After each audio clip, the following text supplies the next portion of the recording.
आज भाद्रपद मास के शुक्ल पक्ष की चतुर्थी तिथि है और इस दिन को भगवान श्री गणेश के जन्मदिन के रूप में मनाया जाता है। केवल आज के दिन ही चंद्रमा के दर्शन नहीं करने चाहिए। आज की चौथ को सबसे बड़ी चौथ माना जाता है। आज के दिन चौथ माता की कथा, चंद्रमा को देख लेने से जो कलंक लगता है उस कलंक को दूर करने की कथा और गणेश भगवान की कथा को सुनने से समस्त पाप और संकट कट जाते हैं तथा मनोकामनाओं की पूर्ति होती है। तो आज मैं आपको सुना रहा हूँ बड़ी ही दुर्लभ गणेश जी की कथाएं। तो इन कथाओं को बड़ी ही श्रद्धा और प्रसन्नचित मन से पूरा अवश्य सुनिएगा। एक नगर में एक बूढ़ी माँ रहती थी। वह अपने बेटे की सलामती के लिए 12 महीनों की चौथ का व्रत करती थी। हर चौथ को पंसारी से थोड़ा सा गुड़ और घी लाकर 4 लड्डू बनाती, एक बेटे को देती, एक से पूजा करती, एक हथकार के लिए निकालती और एक चांद उगने पर खुद खा लेती थी। एक बार उसका बेटा ताई से मिलने गया। ताई ने वैसाखी चौथ का व्रत रखा था। ताई से पूछा, माँ तो 12 चौथ रखती है? ताई बोली, तेरी माँ तेरी कमाई से तरमाल खाने के लिए 12 चौथ रखती है। तू परदेश जाए तो वह एक भी चौथ नहीं करेगी। लड़के को लगा ताई सच कह रही हैं। घर आकर माँ से कहा, मैं परदेश जा रहा हूँ, यहाँ तू मेरी कमाई खाने पीने में ही उड़ा देती है। माँ ने समझाकर उसे रोकना चाहा पर बेटा नहीं माना। माँ ने उसे साथ ले जाने के लिए चौथ माता के आंखें दिए और कहा, मुसीबत में ये आंखें तेरी मदद करेंगे। वह आंखें लेकर रवाना हो गया। घूमते हुए एक नगर में पहुंचा। उसने देखा एक बूढ़ी माँ रोती जा रही है और पुआ बनाते जा रही है। उसने कारण पूछा तो बूढ़ी माँ ने कहा, बेटा इस नगर की पहाड़ी पर एक दैत्य रहता है। पहले वह नगर में आकर कई लोगों को खाने के लिए मार देता था। अब राजा हर घर से एक आदमी दैत्य के पास भेजता है और आज मेरे बेटे की बारी है, इसलिए मैं रो रही हूँ और उसी के लिए पुए बना रही हूँ। वह बोला, तू पुए मुझे खिला दे, तेरे बेटे की जगह मैं चला जाता हूँ। बूढ़ी माँ ने खीर पुए उसे खिला दिए। खा पी कर वह सो गया। रात को राजा के सैनिक आए तो बूढ़ी माँ ने उसे भेज दिया। दैत्य के सामने पहुंचने पर उसने चौथ माता के आंखें दैत्य की तरफ फेंक कर कहा, हे चौथ माता, यदि मेरी माँ मेरी सलामती के लिए व्रत करती है तो दैत्य का सिर कटकर गिर जाए। फिर तुरंत दैत्य का सिर कट गया। लड़का वापस आ गया। राजा ने उसे उपहार देकर विदा किया। चलते चलते वह एक दूसरे राजा के नगर में पहुंचा। इस राज्य में आवा तभी पकता था जब एक इंसान की बलि दी जाती थी। सिपाहियों ने उसे पकड़कर आवे में चुन दिया। लड़के ने आंखें आवे में डाला और कहा, हे चौथ माता, यदि मेरी माँ मेरे लिए व्रत करती है तो आवा मेरी बलि लिए बिना ही झट से पक जाए। ऐसा कहते ही आवा तुरंत पक गया। आवे में से मिट्टी की जगह सोने चांदी के बर्तन निकले। अंदर से लड़का बोला, बर्तन धीरे धीरे निकालना, मुझे लग नहीं जाए। राजा ने उसे निकलवाया और पूछा, इस आवे से तुम बच कैसे गए?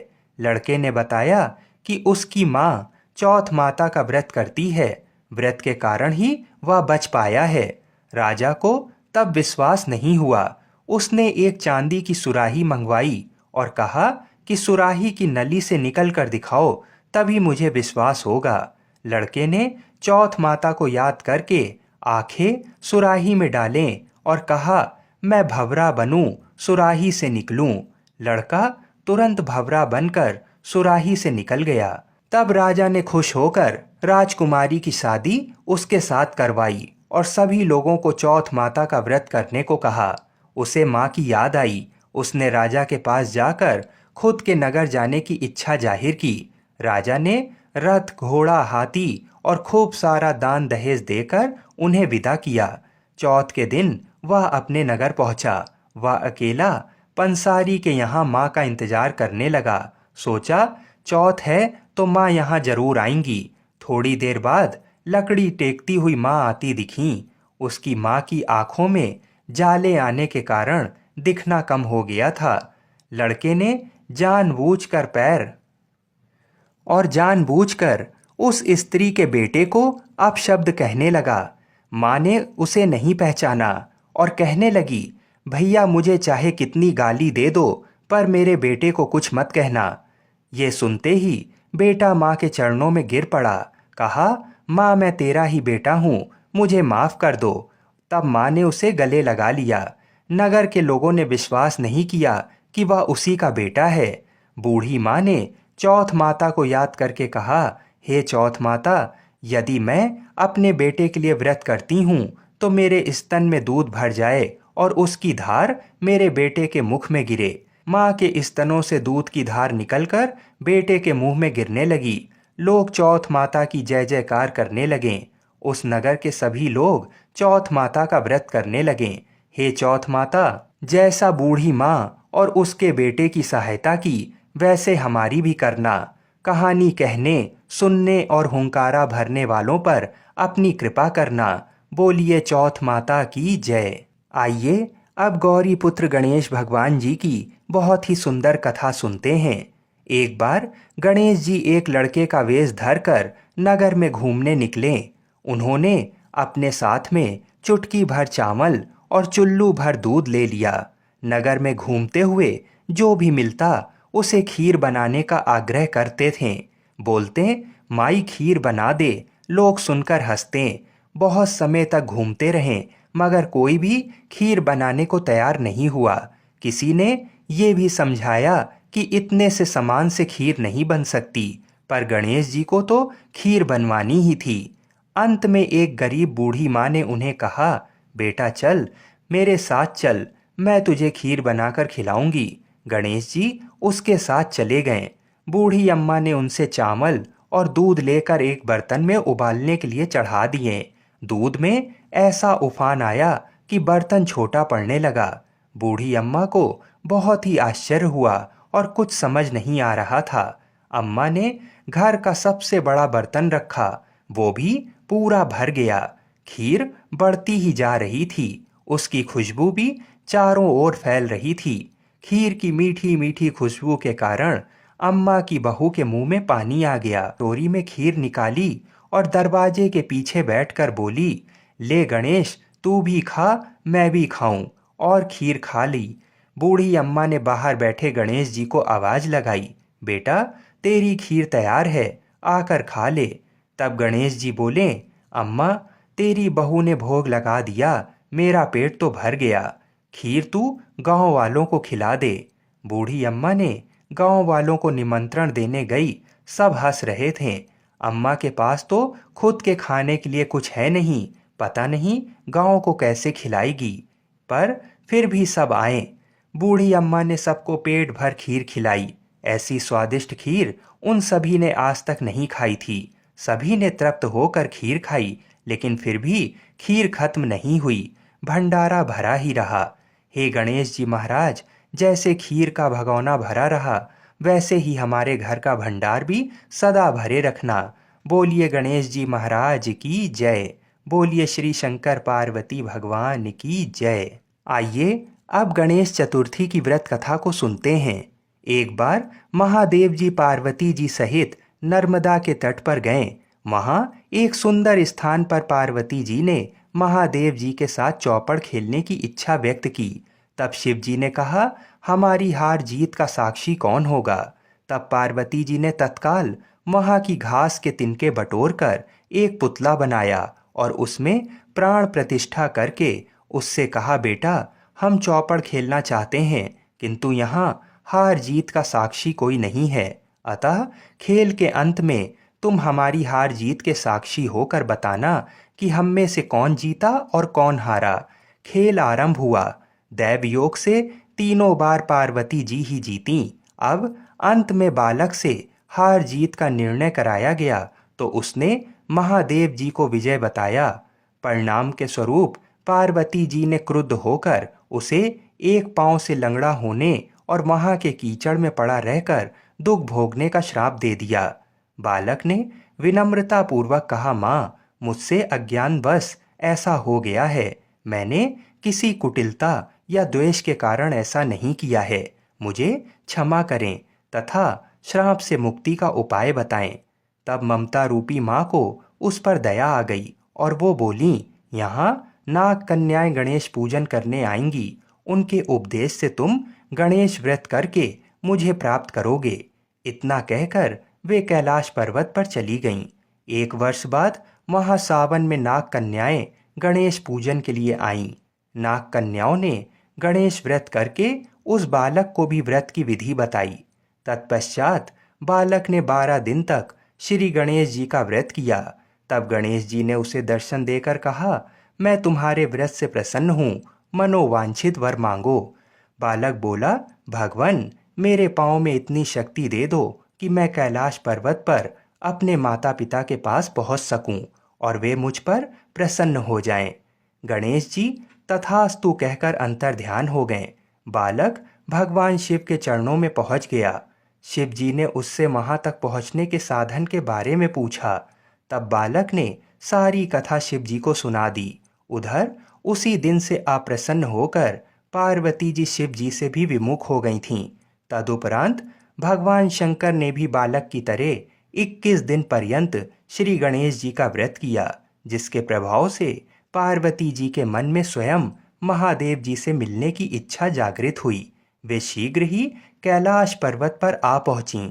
वहां पहुंचकर पार्वती जी ने शिव जी से पूछा, भगवान आपने ऐसा कौन सा उपाय किया जिसके फलस्वरूप मैं आपके पास भागी भागी आ गई हूँ। शिव जी ने गणेश व्रत का इतिहास उनसे कह दिया। तब पार्वती जी ने अपने पुत्र कार्तिकेय से मिलने की इच्छा से 21 दिन पर्यंत 21-21 की संख्या में दूर्वा पुष्प तथा लड्डुओं से गणेश जी का पूजन किया। 21वें दिन कार्तिकेय स्वयं ही पार्वती जी से आ मिले। उन्होंने भी माँ के मुख से इस व्रत का महात्म्य सुनकर व्रत किया। कार्तिकेय जी ने यही व्रत विश्वामित्र जी को बताया। विश्वामित्र जी ने व्रत करके गणेश जी से जन्म से मुक्त होकर ब्रह्म ऋषि होने का वर मांगा। गणेश जी ने उनकी मनोकामना पूर्ण की। ऐसे हैं श्री गणेश जी जो सबकी कामनाएं पूर्ण करते हैं। आइए अब मनोकामनाओं को पूरी करने वाली गणेश चतुर्थी की दूसरी कथा को सुनते हैं। एक बार महादेव जी स्नान करने के लिए भोगावती गए। उनके जाने के पश्चात पार्वती जी ने अपने तन के मैल से एक पुतला बनाया और उसका नाम गणेश रखा। पार्वती ने उससे कहा, हे पुत्र तुम एक मुग्दल लेकर द्वार पर बैठ जाओ, मैं भीतर जाकर स्नान कर रही हूँ। जब तक मैं स्नान ना कर लूँ तब तक तुम किसी भी पुरुष को भीतर मत आने देना।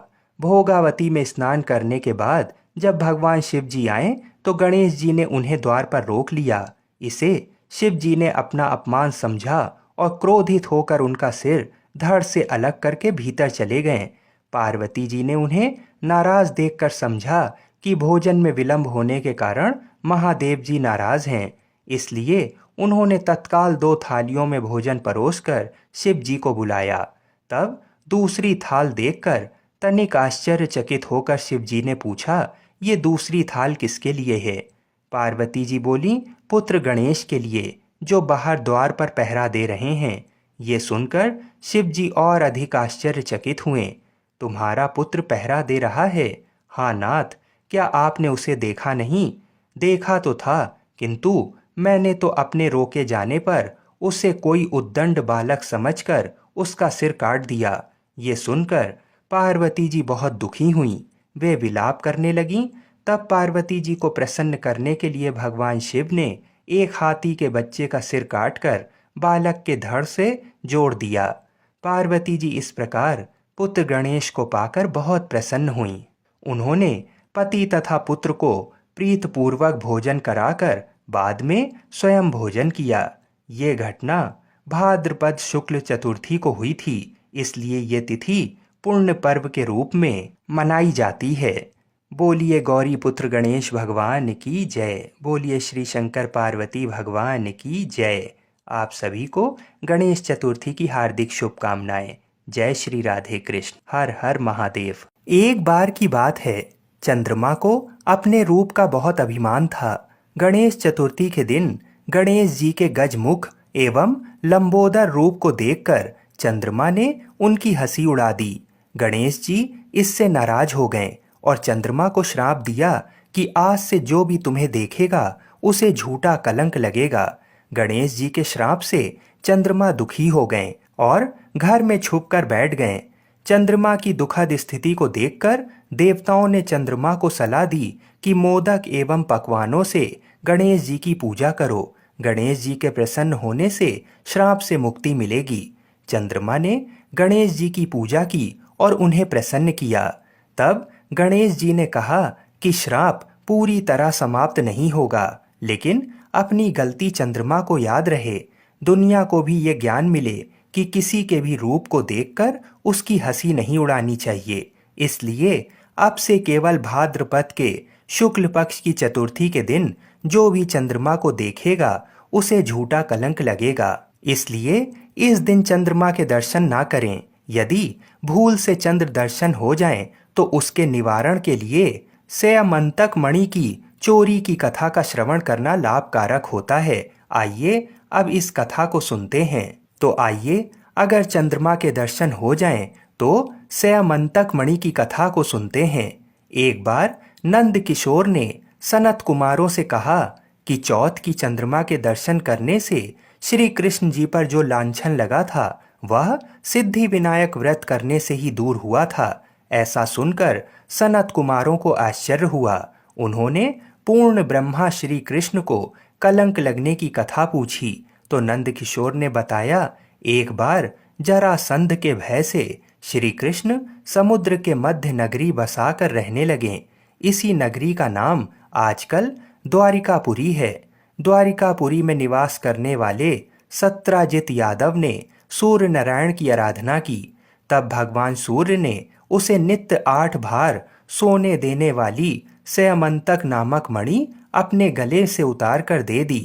मणि पाकर सत्राजित यादव जब समाज में गया तो श्री कृष्ण ने उस मणि को प्राप्त करने की इच्छा व्यक्त की। सत्राजित ने वह मणि श्री कृष्ण जी को ना देकर अपने भाई प्रसेनजित को दे दी। एक दिन प्रसेनजित घोड़े पर चढ़कर शिकार के लिए गया। वहां एक शेर ने उसे मार डाला और मणि ले ली। रीछों का राजा जामवंत उस सिंह को मारकर मणि लेकर गुफा में चला गया। जब प्रसेनजित कई दिनों तक शिकार से ना लौटा तो सत्राजित को बड़ा दुख हुआ। उसने सोचा श्री कृष्ण जी ने ही मणि प्राप्त करने के लिए उसका वध कर दिया होगा। अतः बिना किसी प्रकार की जानकारी जुटाए उसने प्रचार कर दिया कि श्री कृष्ण ने प्रसेनजित को मारकर स्यमंतक मणि छीन ली है। इस लोक निंदा के निवारण के लिए श्री कृष्ण बहुत से लोगों के साथ प्रसेनजित को ढूंढने वन में गए। वहां पर प्रसेनजित को शेर द्वारा मार डालना और शेर को रीछ द्वारा मारने के चिन्ह उन्हें मिल गए। रीछ के पैरों की खोज करते करते वे जामवंत की गुफा पर पहुंचे और गुफा के भीतर चले गए। वहां उन्होंने देखा कि जामवंत की पुत्री उस मणि से खेल रही है। श्री कृष्ण को देखते ही जामवंत युद्ध के लिए तैयार हो गया। युद्ध छिड़ गया। गुफा के बाहर श्री कृष्ण के साथियों ने उनकी 7 दिन तक प्रतीक्षा की। फिर वे लोग उन्हें मर गया जानकर पश्चाताप करते हुए द्वारिकापुरी लौट गए। इधर 21 दिन तक लगातार युद्ध करने पर भी जामवंत श्री कृष्ण जी को पराजित ना कर सका। तब उसने सोचा, कहीं ये वह अवतार तो नहीं जिसके लिए मुझे रामचंद्र जी का वरदान मिला था। ये पुष्टि होने पर उसने अपनी कन्या का विवाह श्री कृष्ण के साथ कर दिया और मणि दहेज में दे दी। श्री कृष्ण जी जब मणि वापस लाएं तो सत्राजित अपने किए पर बहुत लज्जित हुआ। इस लज्जा से मुक्त होने के लिए उसने भी अपनी पुत्री का विवाह श्री कृष्ण जी के साथ कर दिया। कुछ समय के बाद श्री कृष्ण जी किसी काम से इंद्रप्रस्थ चले गए। तब अक्रूर तथा ऋतुवर्मा की राय से सतधनवा यादव ने सत्राजित को मारकर मणि अपने कब्जे में ले ली। सत्राजित की मौत का समाचार जब श्री कृष्ण जी को मिला तो वे तत्काल द्वारिका पहुंचे। वे सतधनवा को मारकर मणि छीनने को तैयार हो गए। इस कार्य में सहायता के लिए बलराम जी भी तैयार थे। ये जानकर सतधनवा ने मणि अक्रूर को दे दी और स्वयं भाग निकला। श्री कृष्ण ने उसका पीछा करके उसे मार तो डाला, पर मणि उन्हें नहीं मिल पाई। बलराम जी भी वहां पहुंचे। तब श्री कृष्ण जी ने उन्हें बताया कि मणि उनके पास नहीं है। बलराम जी को विश्वास न हुआ। वे अप्रसन्न होकर विदर्भ चले गए। श्री कृष्ण के द्वारिका लौटने पर लोगों ने उनका भारी अपमान किया। तत्काल ये समाचार फैल गया कि स्यमंतक मणि के लोभ में श्री कृष्ण ने अपने भाई को भी त्याग दिया है। श्री कृष्ण इस अकारण प्राप्त अपमान के शोक में डूबे थे कि सहसा वहां नारद जी आ गए। उन्होंने श्री कृष्ण जी को बताया, आपने भाद्रपद शुक्ल चतुर्थी के चंद्रमा का दर्शन किया था, इसी कारण आपको इस तरह लांछित होना पड़ा है। श्री कृष्ण जी ने पूछा, चौथ के चंद्रमा को ऐसा क्या हो गया जिसके कारण उसके दर्शन मात्र से मनुष्य कलंकित होता है। तब नारद जी बोले, एक बार ब्रह्मा जी ने चतुर्थी के दिन गणेश जी का व्रत किया था। गणेश जी ने प्रकट होकर वर मांगने को कहा तो उन्होंने मांगा कि मुझे सृष्टि की रचना करने का मोह ना हो। गणेश जी ज्यों ही तथास्तु कहकर चलने लगे, उनके विचित्र व्यक्तित्व को देखकर चंद्रमा ने उनका उपहास किया। इस पर गणेश जी ने रुष्ट होकर चंद्रमा को श्राप दिया कि जो भी तुम्हारा मुख देखेगा उसे कलंक लगेगा। श्राप देकर गणेश जी अपने लोक चले गए और चंद्रमा मानसरोवर की कुमदनियों में जा छुपा। चंद्रमा के बिना प्राणियों को बड़ा कष्ट हुआ। उनके कष्ट को देखकर ब्रह्मा जी की आज्ञा से सारे देवताओं के व्रत से प्रसन्न होकर गणेश जी ने वरदान दिया कि अब चंद्रमा श्राप से मुक्त तो हो जाएगा, पर भाद्रपद शुक्ल चतुर्थी को जो भी चंद्रमा के दर्शन करेगा उसे चोरी आदि का झूठा लांछन जरूर लगेगा, किंतु जो मनुष्य प्रत्येक द्वितीया को दर्शन करता रहेगा वह इस लांछन से बच जाएगा। इस चतुर्थी को सिद्धि विनायक व्रत करने से सारे दोष छूट जाएंगे। तब श्री कृष्ण जी ने कलंक से मुक्त होने के लिए यही व्रत किया था। कुरुक्षेत्र में युद्ध में युधिष्ठिर ने भगवान श्री कृष्ण जी से पूछा, भगवान, मनुष्य की मनोकामना सिद्धि का कौन सा उपाय है? किस प्रकार मनुष्य धन, पुत्र, सौभाग्य तथा विजय प्राप्त कर सकता है? ये सुनकर श्री कृष्ण जी ने उत्तर दिया, यदि तुम पार्वती पुत्र श्री गणेश का विधि पूर्वक पूजन करो तो निश्चय ही तुम्हें सब कुछ प्राप्त हो जाएगा। तब श्री कृष्ण जी की आज्ञा से ही युधिष्ठिर जी ने गणेश चतुर्थी का व्रत करके महाभारत का युद्ध जीता था। बोलिए गौरी पुत्र गणेश भगवान की जय। बोलिए श्री राधा कृष्ण भगवान की जय। बोलिए श्री शंकर पार्वती भगवान की जय। हर हर महादेव। जय श्री राधे कृष्ण। आइए अब मनोकामनाओं को पूर्ण करने वाली भगवान शिव और माता पार्वती की बड़ी ही दुर्लभ कथा को सुनते हैं। इस कथा को सुनने से ही व्रत पूर्ण माना जाता है। भगवान श्री कार्तिकेय जी शिव पार्वती जी के पुत्र हैं तथा सदैव बालक रूप ही रहते हैं, परंतु उनके इस बालक स्वरूप का भी एक रहस्य है। एक बार शंकर भगवान ने पार्वती जी के साथ जुआ खेलने की अभिलाषा प्रकट की। खेल में भगवान शंकर जी अपना सब कुछ हार गए। हारने के बाद भोलेनाथ जी अपनी लीला को रचते हुए पत्तों के वस्त्र पहनकर गंगा के तट पर चले गए। कार्तिकेय जी को जब सारी बात पता चली तो वह माता पार्वती से समस्त वस्तुएं वापस लेने के लिए आए। इस बार खेल में पार्वती जी हार गईं तथा कार्तिकेय जी शंकर जी का सारा सामान लेकर वापस चले गए। अब इधर पार्वती जी भी चिंतित हो गईं कि सारा सामान भी गया तथा पति भी दूर हो गए। पार्वती जी ने अपनी व्यथा अपने प्रिय पुत्र गणेश जी को बताई तो मात्र भक्त गणेश जी स्वयं जुआ खेलने शंकर भगवान जी के पास पहुंचे। गणेश जी इस खेल में जीत गए और लौटकर अपनी जीत का समाचार अपनी माता पार्वती को सुनाया। इस पर पार्वती जी बोलीं कि उन्हें अपने पिता को साथ लेकर आना चाहिए था। गणेश जी फिर भोलेनाथ जी की खोज करने निकल पड़े। भोलेनाथ जी से उनकी भेंट हरिद्वार में हुई। उस समय भोलेनाथ भगवान विष्णु जी व कार्तिकेय जी के साथ भ्रमण कर रहे थे।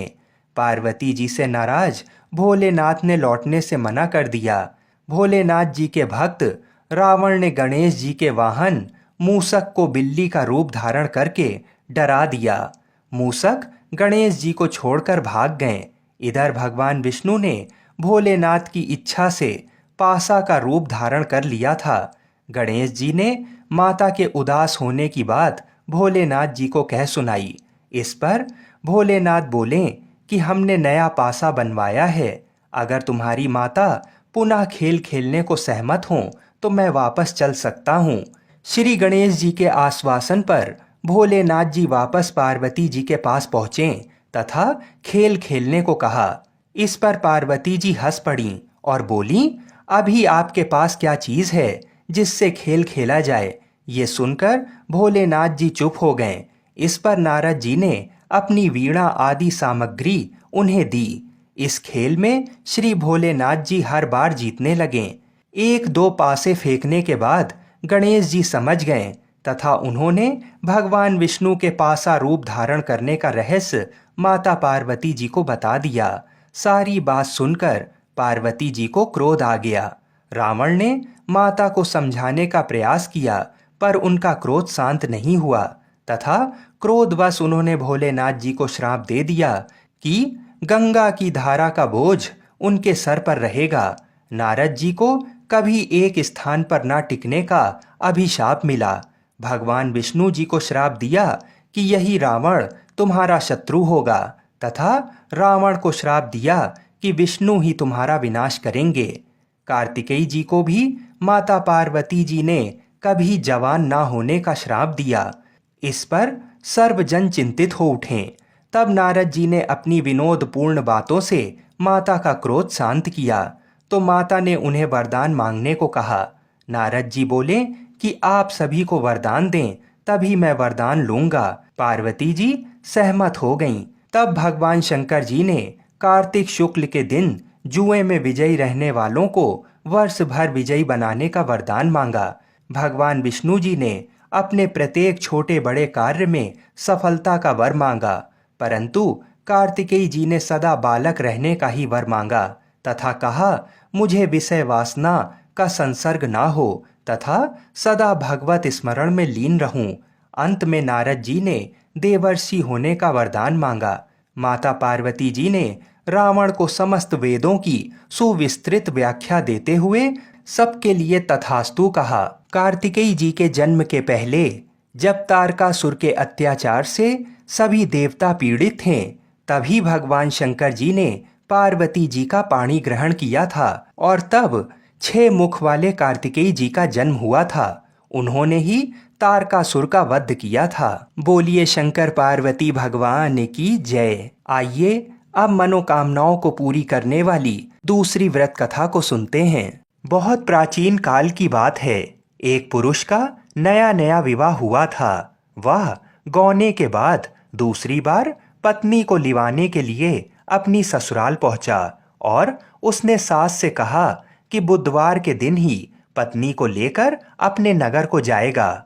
उस पुरुष के सास ससुर ने और साले सालियों ने उसको बहुत समझाया कि बुधवार को पत्नी को विदा कराकर ले जाना शुभ नहीं है, लेकिन वह पुरुष अपनी जिद से टस से मस नहीं हुआ।